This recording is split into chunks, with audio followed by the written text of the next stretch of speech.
wabarakatuh. Baik, di sini saya akan menjelaskan tentang kasus yang saya ambil untuk tugas sosiologi peternakan, yaitu saya mengambil kasus penyakit mulut dan kuku. Baik, langsung saja. Apa itu PMK?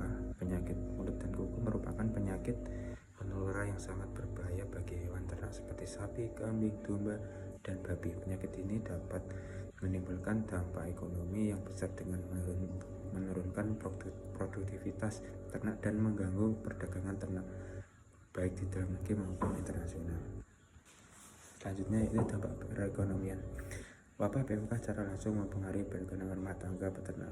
Kehilangan ternak akibat penyakit ini mengakibatkan penurunannya pendapatan bagi para peternak yang sering mengandalkan hasil ternak sebagai sumber utama untuk bagi kehidupannya. Dampaknya tidak hanya dirasakan oleh peternak individu tetapi juga oleh komunitas yang lebih luas, termasuk pekerjaan yang tergantung pada industri peternakan, perdagangan hewan, serta industri pengolahan daging dan produk turunannya. Di beberapa kasus, wabah PMK juga dapat mempengaruhi harga jual ternak dan produk turunannya. Harga ternak yang terinfeksi atau diduga terinfeksi biasanya anjlok, menyebabkan kerugian ekonomi yang lebih besar bagi peternak. Hal ini menciptakan ketidakpastian ekonomi dan bisa memaksa peternak kecil yang tidak mampu bertahan untuk bermigrasi atau beralih profesi.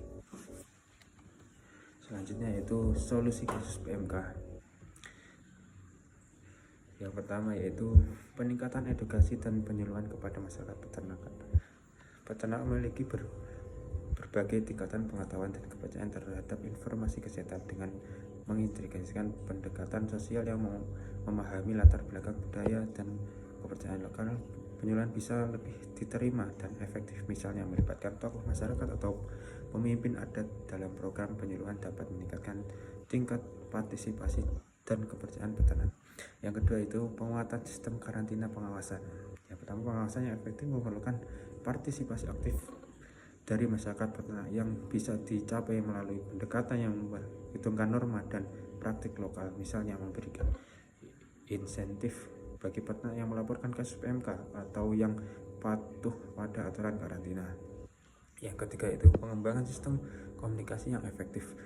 Komunikasi yang efektif memerlukan pemahaman tentang cara peternak mengakses dan menerima informasi di banyak daerah pedesaan, komunitas langsung atau melalui jaringan sosial lokal mungkin lebih efektif dibanding dengan metode digital. Yang keempat yaitu penguatan peran kelompok peternak dalam pengendalian PMK. Peran kelompok peternak sangat penting dalam membangun solidaritas sosial di antara peternak.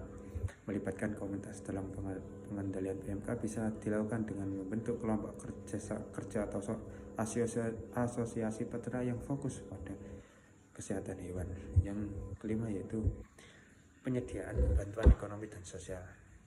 Di banyak kelompok peternak, kehilangan ternak tidak hanya berdampak ekonomi tetapi juga emosional dan sosial. Oleh karena itu, bantuan yang diberikan harus mempertimbangkan dimensi-dimensi ini dan melibatkan komunitas dalam proses distribusi bantuan untuk memastikan bahwa bantuan tepat sasaran dan terima dengan baik.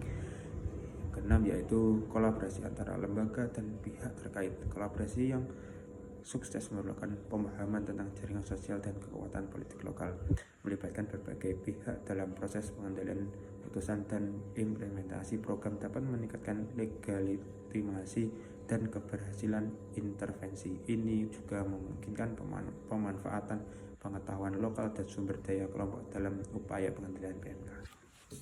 Baik, saya akan menjelaskan tentang rekan-rekan kasus PMK, tentang beberapa pihak yang terlibat dalam menghadapi kasus ini. Yang pertama yaitu pemerintah. Pemerintah berperan memiliki peran strategis dalam menetapkan kebijakan, regulasi dan pendanaan untuk pencegahan penggunaan PMK. Interaksinya yaitu dengan dinas peternakan, memberikan arahan kebijakan dan sumber daya untuk penanganan PMK di lokal dengan dokter hewan, mengatur dan mengkoordinasi pelaksanaan vaksinasi, pengobatan dan tindakan karantina yang dilakukan oleh dokter hewan. Yang kedua yaitu dinas peternakan. Dinas peternakan bertanggung jawab untuk melaksanakan kebijakan pemerintah di bidang peternakan termasuk penanggulangan PMK. Interaksinya yaitu dengan pemerintah menerima arahan sumber daya untuk pelaksanaan program pencegahan dan PMK dengan dokter hewan, yaitu mengkoordinasi kegiatan dokter hewan di lapangan. Yang ketiga dengan peternak masyarakat, memberikan informasi, edukasi, dan bantuan teknis kepada peternak terkait pencegahan dan penanganan PMK. Yang ketiga itu dokter hewan. Dokter hewan mempunyai interaksi dengan dinas peternakan, yaitu bekerja sama dengan melaksanakan program pencegahan dan penanganan PMK di lapangan.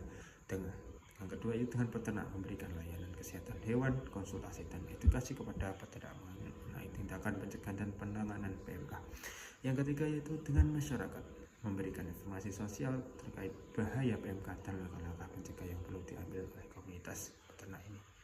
Selanjutnya yaitu unsur-unsur kultural universal pada kasus ini, yaitu yang pertama sistem pengobatan dan kesehatan.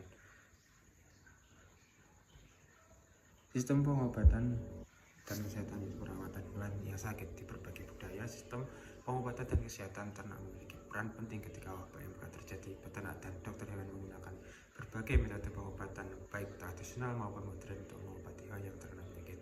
Yang kedua yaitu sistem ekonomi perdagangan hewan dan produk ternak.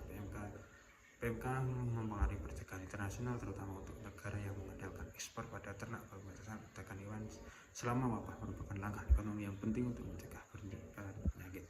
Yang ketiga yaitu sistem kekerabatan dan kekeluargaan, penerusan pengetahuan peternakan. Dalam banyak budaya, pengetahuan tentang cara menangani penyakit ternak seperti PMK sering diwarisi secara turun-temurun dari generasi ke generasi. Ini termasuk teknik perawatan, pencegahan, dan pengobatan tradisional. Yaitu sistem organisasi sosial, kerjasama antar peternak dalam memahami wabah PMK. Kerjasama antar peternak sering diperlukan yang untuk meminimalkan dampaknya. Ini bisa melibatkan kelompok komunitas peternak yang bekerja sama dalam hal vaksinasi massal, karantina, atau pembagian sumber daya. Selanjutnya yaitu yang terjadi dalam unsur-unsur kultural universal di kasus mulut dan kuku yaitu atau PMK, yaitu sehingga terjadi kasus adalah kurangnya sistem kesehatan hewan yang efektif. Di beberapa tempat akses terhadap dokter hewan dan pengobatan yang memadai masih terbatas. Hal ini bisa memperlambat deteksi dini, pengobatan yang cepat untuk penyakit seperti PMK. Pengetahuan tentang penyakit yang rendah di kalangan peternak juga memperparah penyebarannya. Yang kedua yaitu perdagangan hewan yang tidak terkendali. Salah satu penyebabnya untuk penyebaran PMK adalah pergerakan hewan antar wilayah atau antar negara. Ketika peraturan tentang transportasi dan perdagangan hewan tidak ketat atau diawasi dengan baik, hewan yang terinfeksi dapat mudah menyebarkan penyakit ke wilayah lain di beberapa daerah. Yang ketiga itu pengetahuan tradisional tidak memadai. Dalam masyarakat di mana praktik peternak diwariskan secara turun-temurun tanpa adanya modernisasi atau pengetahuan tentang penyakit, cara menangani wabah mungkin tidak efektif. Ketergantungan pada metode tradisional tanpa akses pada informasi kesehatan hewan yang mungkin bisa memperburuk situasi. Yang keempat ya kurangnya kerjasama antar peternak. Di beberapa komunitas kurangnya kerjasama atau komunikasi antara peternak bisa memperburuk penyebaran PMK. Ketidakpercayaan atau kompetisi antar peternak bisa menghambat inisiatif bersama seperti karantina massal atau vaksinasi yang kolektif. Selanjutnya yaitu solusi yang rekomendasi untuk menyelesaikan atau memperbaiki kasus penyakit mulut dan kuku atau PMK melalui unsur-unsur kultural universal tersebut adalah yang pertama ini meningkatkan akses pada layanan kesehatan hewan, menyediakan layanan kesehatan hewan yang lebih terjangkau dan dapat diakses oleh peternak terutama daerah terpencil. Yang kedua itu kompensasi untuk peternak yang terdampak. Pemerintah bisa menyediakan kompensasi atau subsidi bagi peternak yang terpaksa memusnahkan hewan yang terinfeksi. Hal ini dapat mencegah penjualan hewan secara sembunyi-sembunyi karena tekanan ekonomi, mengurangi tergantungan peternak pada satu jenis produk, misalnya hanya daging atau susu, dengan membantu mereka mendiversifikasikan usaha mereka. Ini bisa melibatkan mengembangkan industri turunan seperti pupuk organik atau kerajinan berbagai produk ternak. Yang Yang ketiga yaitu edukasi keluarga, mendorong penyebaran pengetahuan tentang kesehatan hewan dalam lingkup keluarga, terutama melalui program pendidikan peternakan bagi anak-anak muda di komunitas peternak. Yang keempat ya, membangun jaringan peternak berbasis komunitas. Dengan adanya sistem peringatan dini atau jaringan informasi di antara peternak, wabah PMK terdeteksi lebih awal dan dibendung sebelum meluas, membentuk kelompok peternak yang dapat bekerja sama untuk menangani wabah PMK secara kolektif, termasuk dalam hal berbagai sumber daya, informasi, dan pengalaman. Program kooperasi atau asosiasi peternak bisa membantu pengelolaan penyakit lebih efektif. Selanjutnya yaitu posisi strata sosial masing-masing pihak. Yang pertama yaitu pemerintah menjadi strata atas, karena pemerintah dan regulator berada di posisi tertinggi karena mereka memiliki kekuasaan untuk membuat kebijakan, peraturan, keputusan dan yang berdampak langsung pada pengendalian wabah PMK. Mereka memiliki otoritas untuk mengatur dan mengordinasikan tindakan darurat, menetapkan kebijakan vaksinasi, karantina, serta memonitor distribusi bantuan kepada peternak yang terdampak. Yang kedua yaitu industri peternakan. Industri peternakan menjadi strata menengah atas karena produsen besar dan perusahaan peternak skala industri memiliki akses terhadap sumber daya yang lebih besar seperti teknologi, modal, dan tenaga ahli. Yang ketiga yaitu dokter hewan. Dokter hewan menjadi strata menengah karena dokter hewan dan tenaga kesehatan hewan memainkan peran teknis yang sangat penting dalam upaya pencegahan, deteksi, dan penanganan penyakit PMK. Meskipun mereka tidak memiliki kekuasaan dalam kebijakan, mereka adalah tenaga profesional yang berperan langsung dalam menangani wabah di lapangan. Yang keempat yaitu peternak rakyat menjadi strata menengah bawah karena peternak rakyat yang memiliki skala usaha yang lebih kecil seringkali menjadi pihak yang paling rentan terhadap oleh wabah PMK. Mereka biasanya memiliki akses terbatas terhadap layanan kesehatan dan sumber daya seperti vaksin atau informasi yang tepat. Yang kelima yaitu pedagang ternak dan produk peternakan. Mereka menjadi strata menengah bawah karena pedagang ternak dan produksi peternakan seperti daging dan susu berada di strata menengah bawah karena peran mereka dalam rantai distribusi. Mereka terkena dampak langsung ketika ada larangan distribusi ternak akibat PMK atau ketika permintaan pasar menurun akibat kekhawatiran konsumen. Selanjutnya yaitu social mobility sosial naik, yaitu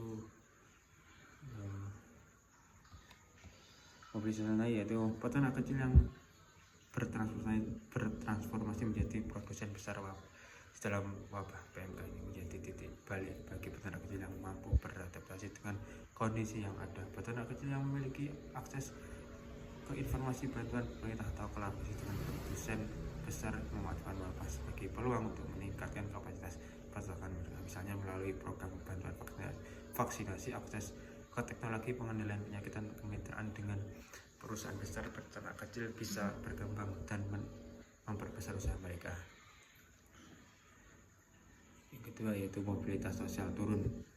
Peternak kecil yang bangkrut akibat wabah PMK, peternak kecil yang tidak mampu menghadapi dampak wabah PMK, baik karena kerugian finansial yang besar, kematian ternak, dan swasta, membantu pemerintah dapat mengambil mobilitas sosial ke bawah. Mereka mungkin kehilangan usaha peternakan dan terpaksa mencari pekerjaan lain atau hidup dalam kondisi ekonomi yang lebih sulit.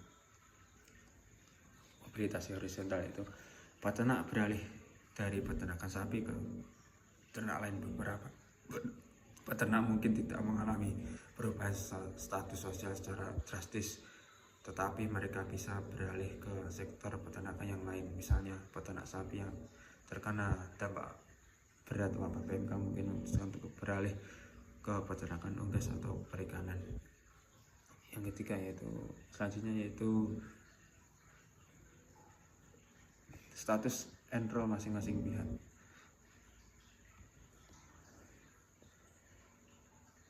Yang pertama itu pemerintah bertanggung jawab merumuskan kebijakan pengendalian wabah seperti aturan karantina, pembatasan transportasi ternak, program vaksinasi, dan distribusi bantuan bagi peternak. Mereka juga berperan sebagai pengawas untuk memastikan protokol kesehatan dan kebijakan yang sudah ditetapkan dipatuhi oleh semua pihak.